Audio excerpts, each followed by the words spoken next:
Good day, everyone. Welcome to Study with Mr. M, known as the Maths and Science Academy. Of course, today we've done every revision in terms of functions.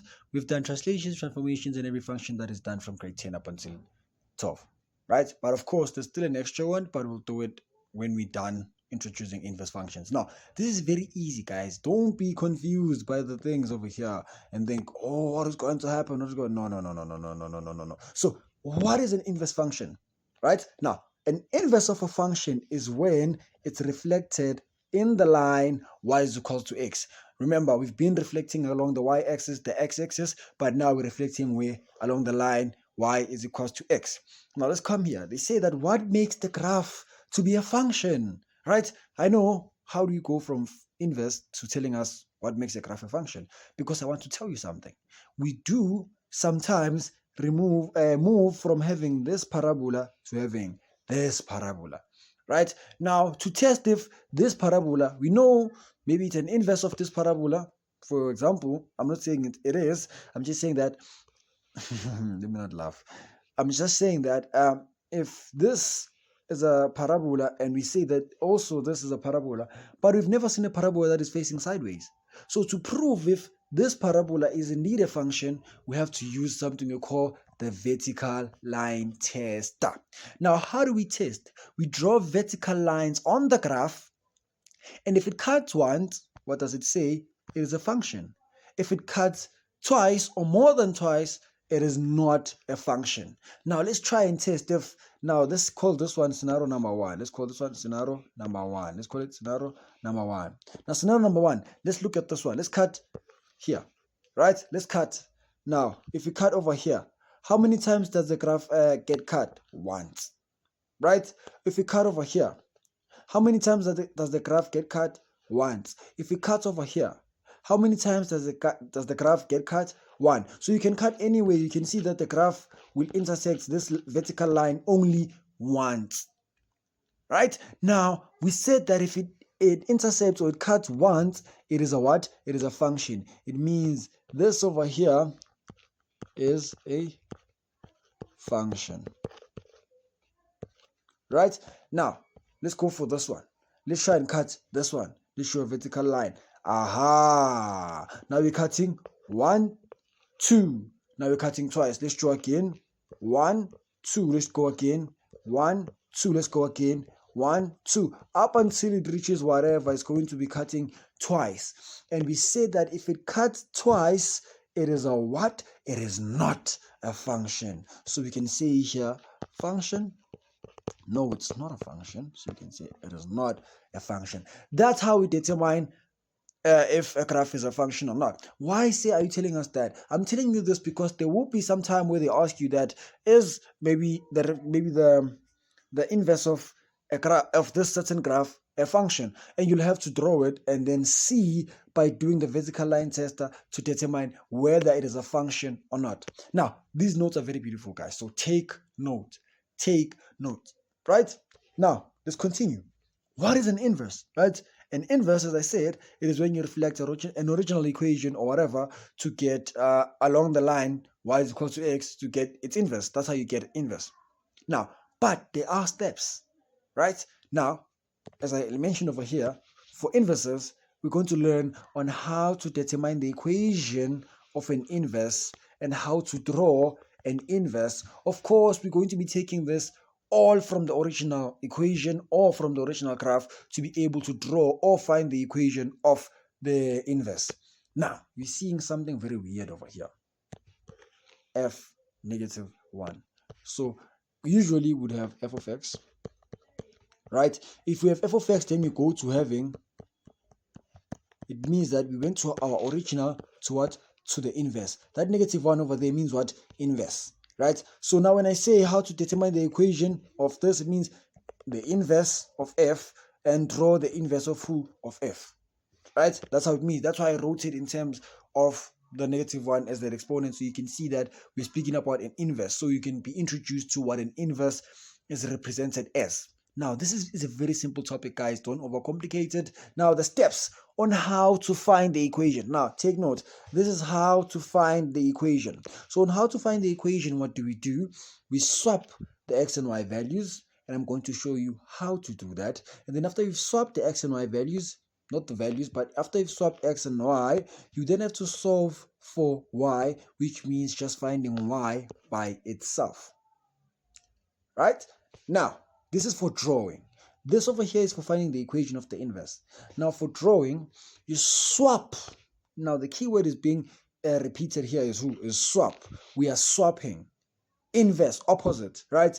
We swap the x and y coordinates of the original, right? So it means, as they say over here, that if the original of f is x and y, the inverse will be y and x. What has happened? We have swapped the x and y values. The x went to the y came to the x.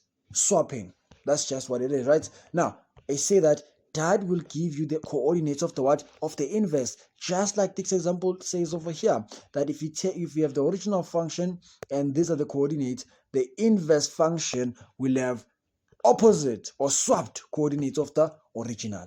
Right? Now, I want us to take note. There's nothing here. We're just taking note. There's nothing really interesting so far. We're going to be doing just examples. And then, of course, there's nothing really interesting. This gets interesting in the past papers.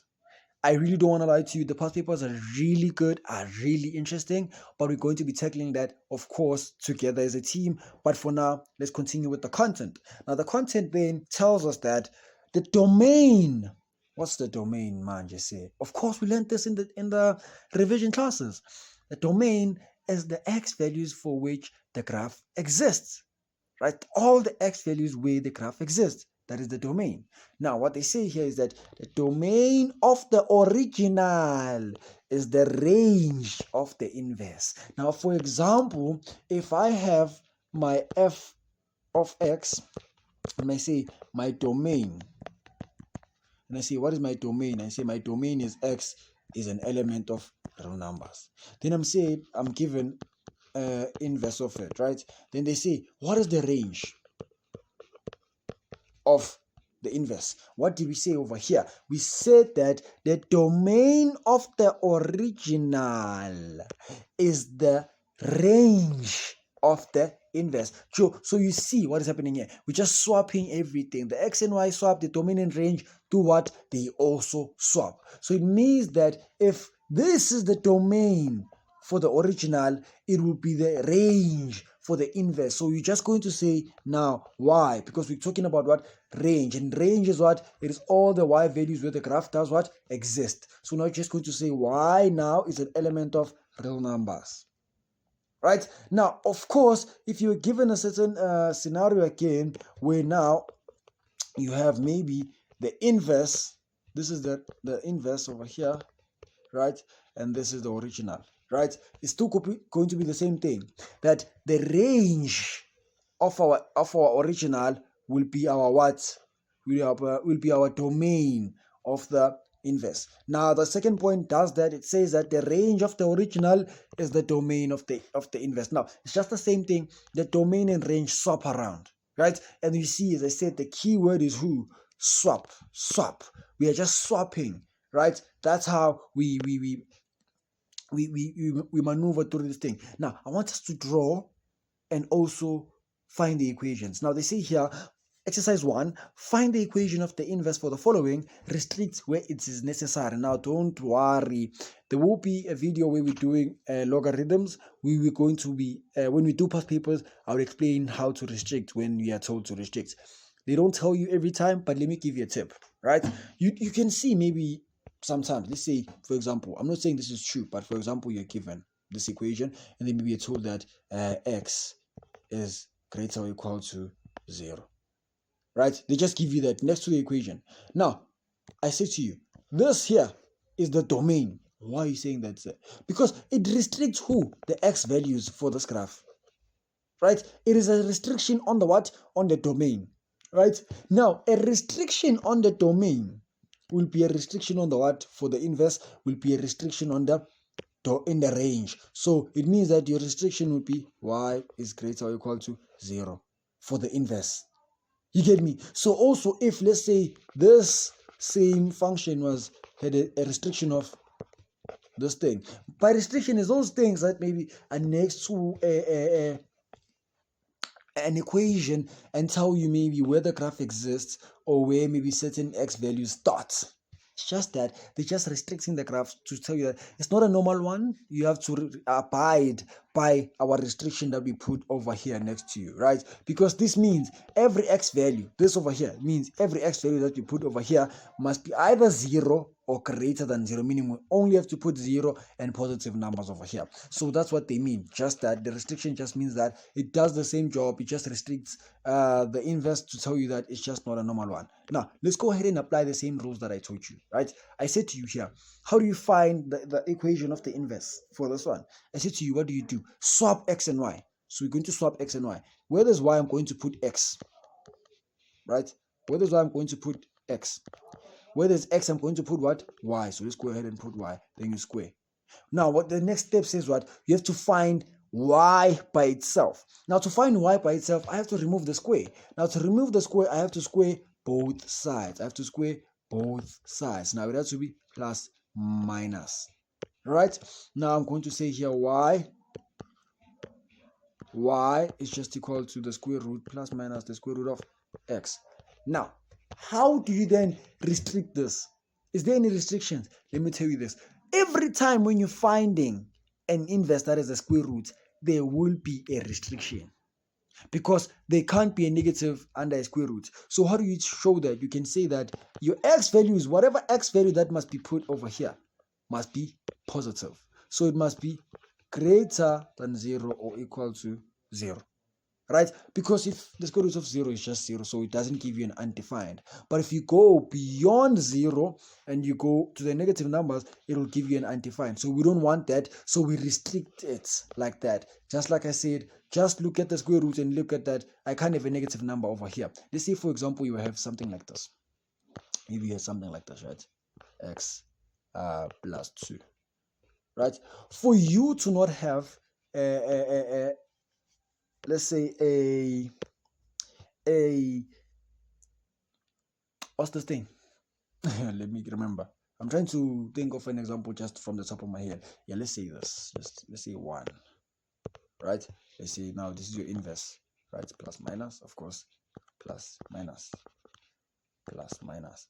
Let me think. Now, oh yeah. Now, whatever x value that I put over here, it must not result in this whole thing under the square root being negative, right? How do you do that? You can say that your x values must be greater or equal to 1, right? Why? Because if I put, let's say for example, if I go beyond 1, let me change the example. I think this is what I'm thinking of this one. I'm thinking it's this one. Yeah. Guys, sorry, forgive me. I just want to explain this in a way that shows that every time when you have a square root, you're going to need to restrict it to show that no, it does not exist when there's a negative under the square root. Of course, we know that, right? Now, we're going to say here, your x values must be always greater or equal to 1. Okay, see, why are you saying that? Let me show you this. Let's put it over here. Right? Because if you put 1 over here, right? If you put 1 over here, you're going to get 0, and that doesn't give you an undefined, so it's cool. So when you put 2 over here, you're going to get 1, which is just the square root of 1, which is 1. That's cool. When you put 2, it still get 1 again. When you put 3, you still get 2, which is the square root of 2. So it doesn't give you an undefined. But now if you go beyond 1 and you put a number that is lesser than that and you put 0 over here, you're going to get a negative 1 under the square root, and we can't have a negative under the square root. So you must be very careful over there when you have your x values over there, right? Do you get me? Of course you'll get me, guys, when we do past papers. This is a very hard topic to explain, but because I know that the only remedy that works for any topic is past papers, it is going to work. And just like that, you would have showed them over here that this is the inverse of the graph or the equation that they gave you at first, right? So maybe you can say that, okay, this over here maybe is the inverse. You can say this, right? It's fine. You can say that. You can say that to show them that this is the inverse, right? Now, let's find for this one, right? Now, for sure, asking yourself, is there an inverse for a parabola? Yes, we just did it. This is a parabola, guys. This is a parabola. the highest exponent is 2. Just that I didn't want to complicate it and put all the other values which will just run the whole thing. So I just put the standard parabola over there, right?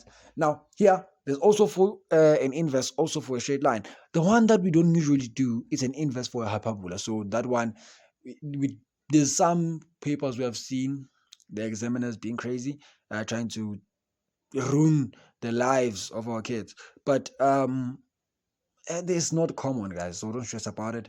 The one that is very key that that is going to change our lives, that is going to be the center of attention, will be the exponential. But we'll do the exponential in a separate video, because I want to introduce a certain function that is related to that. So we can do inverses without doing that one, so we can just introduce it and we'll understand when we get there. So after this lesson, of course, it will be those functions that I'm speaking about, the exponential and its friend over there, right? Now, what did we see? We want to find the equation of this thing, right? Now, to find the equation of this thing, what do? You swap the inverse equation, right? The inverse equation, what is the step? Swap x and y. So let's go ahead and do that. Swap x and y. So here I put x, and where there's x, I'll put y, minus 2. Now, the next step says what? Solve for y. Now, solve for y, I'm going to take the 2 to the other side, so it's going to be 2y x, but it's positive, so it has to change signs. It's negative, so it has to be positive when it jumps up. Now, divide by 2 on both sides. Divide by 2 on both sides. Now, y over here can be, you can separate the 2, say x over 2, and then say 2 over 2, which you know exactly is just 1. And just like that, you would have solved the inverse equation of this original over here. You see, it's not complicated. It's not rocket science now that you need to. No, it's not rocket science. But you see, as I said, is there any square roots over here? No, it's not. There's no square roots. So do we need the restrictions? No, we don't. Like I said, every time you see a square root, always try to maybe, if they didn't say it's, of course you can leave it. But here the question, I simply included the restriction because I wanted to explain that every time you see a square root, just know there will be a restriction of some sort. But I'll teach you that when we do past papers, because it doesn't come up a lot, but it does come up sometimes. So you don't want to be caught out lacking, right? Now, you see here, draw the original graphs and their inverses on the same set of x's. Now, steps of drawing a graph. What do we need? Step number 1, x and y intercept. Right? That is the first step. I taught you this, right? First, number 1, x and y intercept. Right? Step number 1. Number 2, right? This is a parabola. So you have to look at the a value, right? Look at the a value. Look at, because we're plotting a parabola, right? A value, right? Now look at the a value, then we can see that turning point. So we can see turning point, then we can draw maybe, right? Draw. No. Okay, yeah, we draw.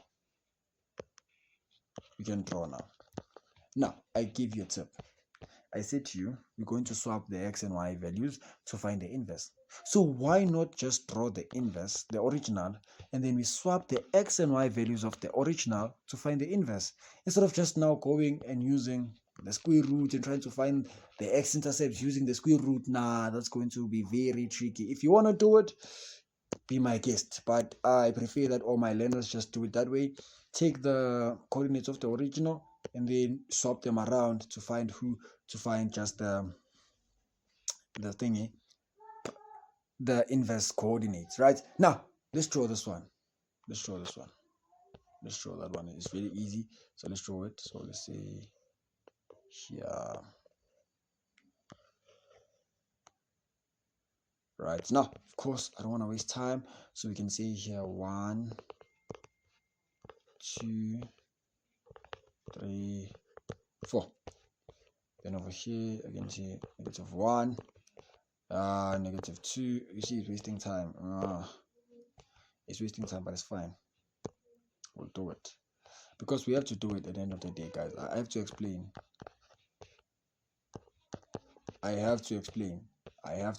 So please bear with me. Guys. Please bear with please bear with me. So okay, 1, 2, 3. Oh, I hate noise. but it's fine. Let's continue. We are not here for the noise. We're here to work. Now, I want us to work for the x and y intercept. Now, this is the standard parabola. Let's look at this one. Right, how do we find the x-intercept? We find the x-intercept by making y equal to what? 0, right? So you're going to say 0 is equal to x squared. When you square both sides, you're just going to get x value becoming 0, right? It means now your x-intercepts are what? 0 and 0, right? Because you put the y value as 0 and you got the x value as what? As 0. So it means that your turning point is where? Is over there at 0. Not the turning point, man, but the x-intercept, right? And then to find the turning point, I'm going to show you this. We're going to go, no, let's find the y-intercept also.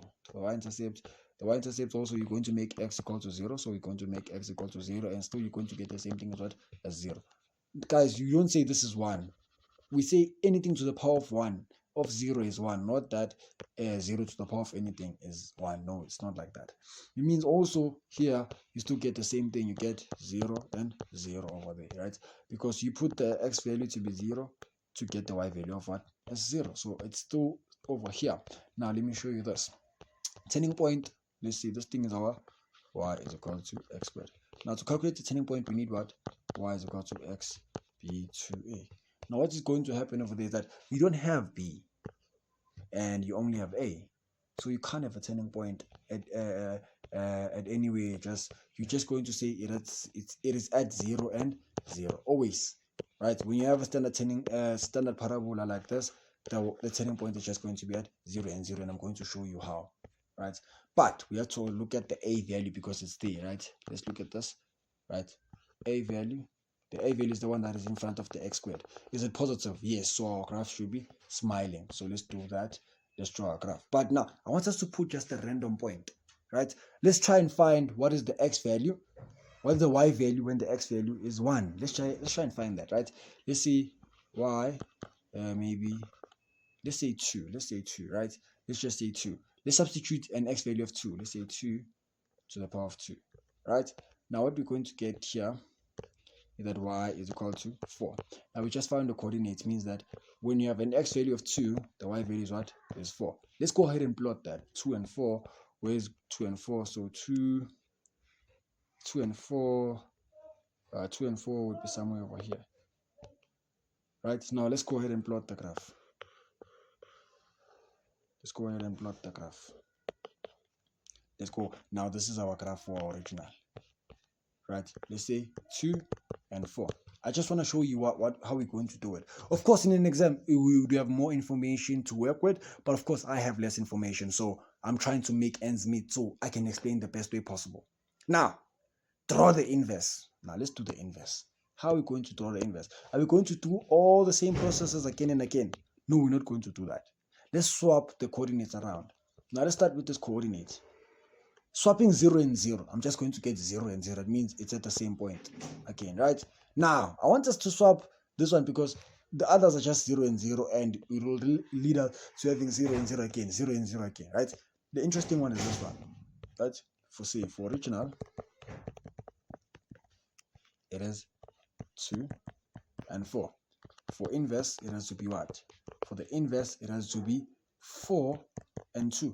How did we find that? We just swap the x and y coordinates, right? Just like that. Don't overcomplicate it, because if I try to explain too much, it won't make sense anymore, right? Now let's go ahead and plot 2 and 4 and 2. So 4 will be over here, and the 2 will be over there, and they'll meet at that point over there, right? They'll meet at that point. We remove that and we remove that. Now we have that 4 and 2, so we can plot 4 and 2, right? Now, how is our graph going to look? Our graph is going to look just like the one that I showed you at first, because it's going to come here to come to that point. Now this is our, because remember this, our turning point was what? I said it was 0 and 0, right? Now it means that if I also try to flip it around, I'm still going to get 0 and 0. It means my turning point is still at 0 and 0, meaning that my graph is still going to turn over there and go all the way to wherever it goes. Now you see over here, you just took the original, found the coordinates that like we always do, right? You found the x and y intercept, you look at the a value, and you look at the TP, which is the turning point, and then you draw. After drawing the original, you find maybe a random point, you include a random point, maybe you find any point that you like, guys. It's not because I chose 2, you want to choose 2 again. No, guys, it doesn't work like that. If you want to choose 1, maybe, or 3 or 4, whatever point that works for you, it's fine. I just chose 2 to just get a value that is outside, maybe that we can all see, right? Now you can choose any. Now, because if you try to explain everything and I become the one that is doing everything, then it's no longer learning, as I always say. Now, for a straight line, let me give you a tip. For a straight line, what is different here when we draw? We don't look at the a value, Tina, because there is no a value in a straight line, right? In a straight line, we have who? We have m, which is 2, and m is what? It is the gradient. So you look at the gradient to know whether your graph is increasing or decreasing. Are we together? Now, always do that, and then you'll know if you find the. Let me just show you this, right? For this graph, let me give you a tip. You'll have a y-intercept of -2, right? Your gradient is who? +2, so your gradient should be increasing, right? Now, I want us to just answer a few questions on this one. First, right? Now, let's say I ask you, what is the domain of your inverse, right? You don't go anywhere. You just go ahead and remember that the domain of my inverse is the range of my original. Now, what is the range of your original, right? Your range of your original, the y values will go from here all the way. It will exist all the y values. So you see, the y values, if you go from the turning point going all the way up, the y values are doing what? Are increasing, right? So you're just going to say that the y values go from, you have to include that because the graph exists, go from 0 to positive infinity. But you don't include infinity. You never include infinity. You learned that when we were doing revision, right? If you want to do it the other way, you can see that y is greater or equal to 0. Now, this is the range, but I asked you for the domain of the inverse. So you're just simply going to take that domain, that range, and write it as a domain, right? Because I know that the domain and range of the inverse and original just swap around. So this is the range, and I asked you for the domain, so you're just going to take the range of the original and write it as my domain. So you're just going to say x, because in domain we're speaking about what? X value. So you're just going to say x is greater or equal to 0. And if you go ahead and look at the domain of this graph, the x values where it exists, it is from 0 up until wherever. So you see, and up until from here up until wherever, which is infinity, the x values are doing what? Are increasing, right? So we can say that the x values are greater than or equal to 0. Now I want to ask you this: is the inverse of this graph a function? No, it is not a function. Say, how do you know that? Because if I draw my vertical line over here, if I draw my vertical line over there, and I try to see whether it cuts once or twice. If I draw my vertical line over here, how many times does it cut? It cuts twice. Always here, here, here, here. It cuts twice. And I say to you, if it cuts twice, then it is not a function. It has to cut how many times? Once. Then, for example, I want to do this because I know they always ask this. Then they ask you, how do we restrict this thing so that it becomes a function? Let me show you a trick. Of course, I was going to teach this when we're doing past papers, but let's just learn it. Let's just learn it because it's part of learning. It's fine, right? It's part of learning.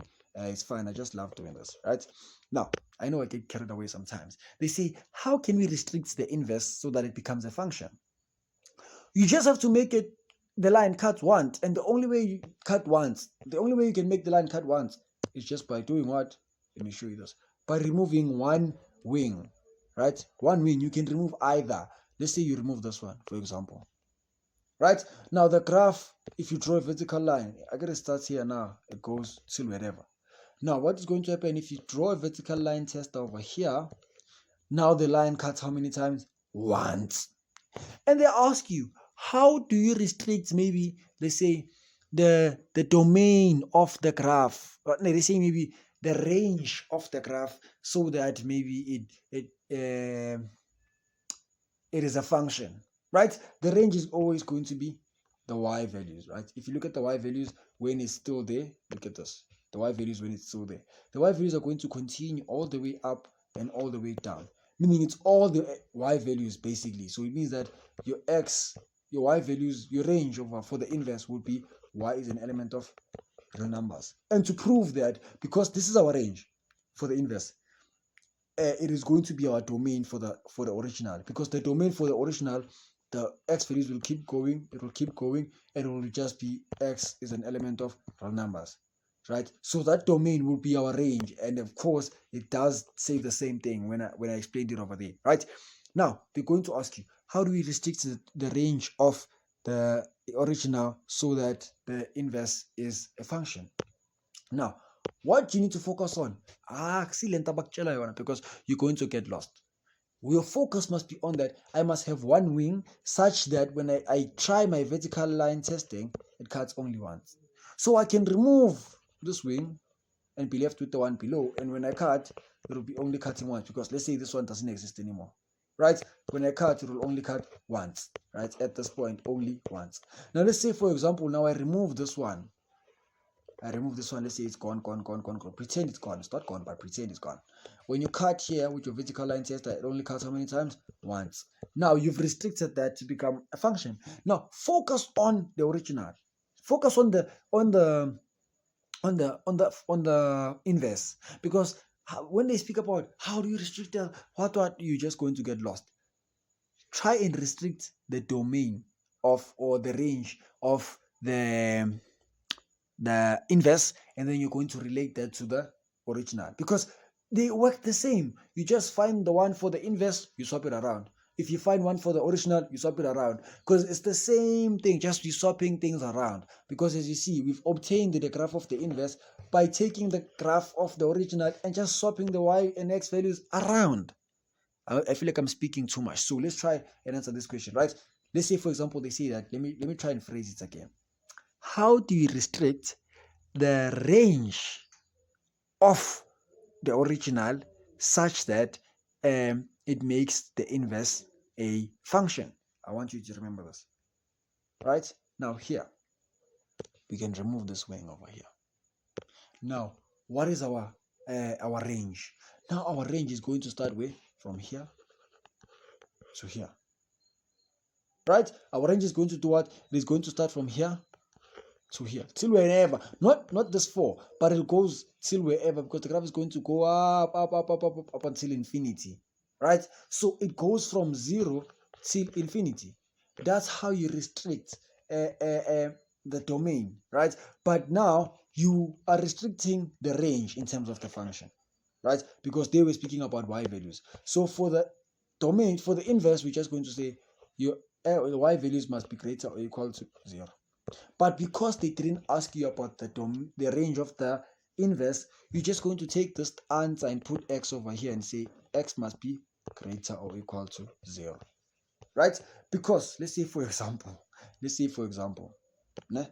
if they ask you about the domain of this one, you can simply find the range of this one, it will be the domain of this one. Like I said, the domain and range are also interchangeable. You get me? Inverse, original, we change, we swap, right? So because here they asked me to restrict the range, or they say maybe they asked me to restrict the domain, right? What am I going to do? I'm going to find the range, to restrict the range of this one, like I did by removing one wing over here, right? Removing that one wing. Then now it starts from here to whenever. Let me not say whenever. It starts from here till infinity, right? Now, if you cut by the vertical line tester, you're cutting the blue line, right? The blue graph, right? The blue graph. If you cut the blue graph, it is going to cut how many times? Once. So I know those type of questions are really hard, but I just wanted to brush that off, Jay, because it is really interesting. But when we do past papers, of course, I'm going to break it down very nicely. Now, for homework purposes, I want you to draw the inverse of, did we find the domain and range of this thing? Yeah, we did. Yes, we did. Right? We did. Because we said that the range of this one will be the domain of this one. And the domain of this one will be the range of this one. So it's just the same. So of course, you can maybe put in again your wing over here. It's fine. Now, for homework, I want you to do the same thing for this one. I've shown you how to find the equation. Now, the only job that you have to do is just draw it. Now, I want you to draw the original first. Like I said, then you do what? Then you swap the x and y values. By doing what? By doing what exactly? By finding a random point, maybe just like how I did over here. You see what I did here? Just to swap that point because you know that it is more visible than the other points which are 0 and 1, whatever, 0 and 0, that you can't play around with, right? So I want you to go ahead and do the same thing. Find the inverse of this graph and then as the equation, but no, we've done that, so don't do that.